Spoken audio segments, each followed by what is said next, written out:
Здравствуйте, уважаемые читатели и зрители Якутского Саха-информационного агентства. Мы находимся на полигоне, где проходят учения Министерства чрезвычайных ситуаций и различных ведомств гражданской обороны. Как видим, здесь представлены различные комплексы, техника, которые будут развертываться в случае различных чрезвычайных ситуаций. Учения происходят по всей России, а сейчас мы узнаем, как они проходят у нас в республике.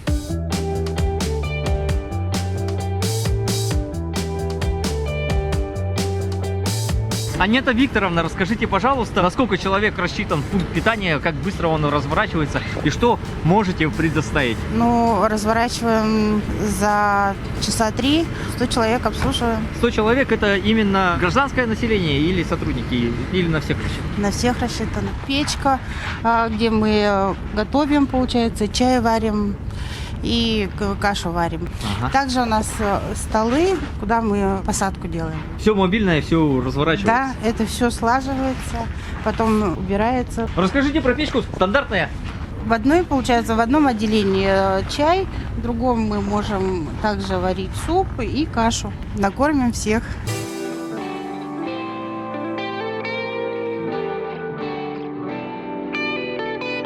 Роман Владимирович, расскажи, пожалуйста, как быстро разворачивается ваш мобильный пункт?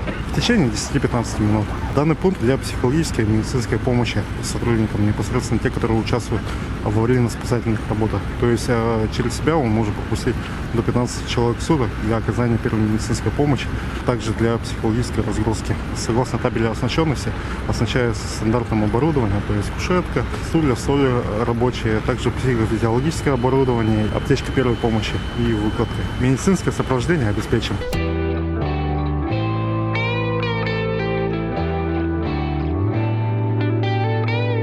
Техника называется подвижный пункт управления, главного управления. То есть выполняет в зоне ЧС, в районе ЧС, все функции главного управления. Все, что делается в главном управлении, все виды связи организовывают, видеоконференц-связь, телефония, интернет, интранет, ведомственная сеть МЧС России. Все эти функции выполняет. Для управления силами и средствами в районе ЧС. На каких-то уже использовалась она в чрезвычайных ситуациях у нас? Так точно, да, использовалась в Намсах, когда взрыв газопровода было, а также на паводках ежегодно.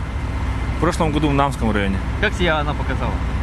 Показывает только с лучшей стороны, оперативность в первую очередь. Основная машина – это мобильный узел связи, связная машина. Она в комплекте идет с дизель-генератором на 30 киловатт. Едет в любую точку на территории республики. В любой точке может организовать качественную связь за счет спутника. Приобретена в декабре 2013 года. Уже, как бы сказать, не новая, но все равно каждый год используем на тренировках и на ЧС. На данный момент на полигоне все экстренные службы, которые первые прибывают на различные чрезвычайные ситуации, отрабатывают свои действия. К экстренным ситуациям готовы.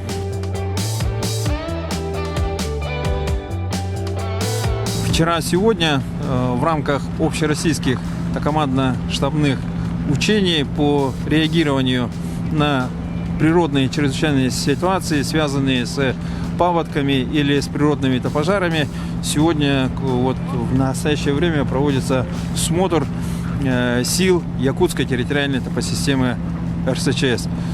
Сегодня мы совместно с Главным управлением МЧС по республике Саха-Якутия посмотрели эту готовность высокая, и думаю, что весь личный состав, который будет задействован на предупреждение или ликвидацию чрезвычайных ситуаций, связанных с прохождением паводков или природных пожаров, мы считаем это готовым.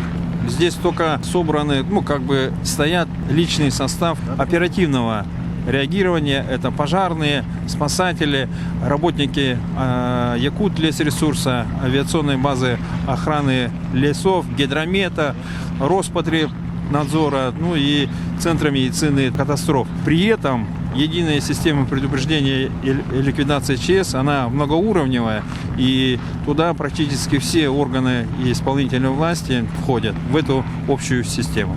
В рамках общероссийских учений есть какой-то у Якутии опыт, который переняла вся Россия, может? С 22 года на территории этой республики проходит опыт это искусственного вызывания осадков. Я хочу сказать, что с прошлого года у нас уже появился свой самолет на базе Ан-26 полярных авиалиний. Это первый гражданский самолет, оборудованный отечественным оборудованием. И сегодня, за прошедший период, метод искусственного вызывания осадков, увлажнения территории, он показал свою эффективность.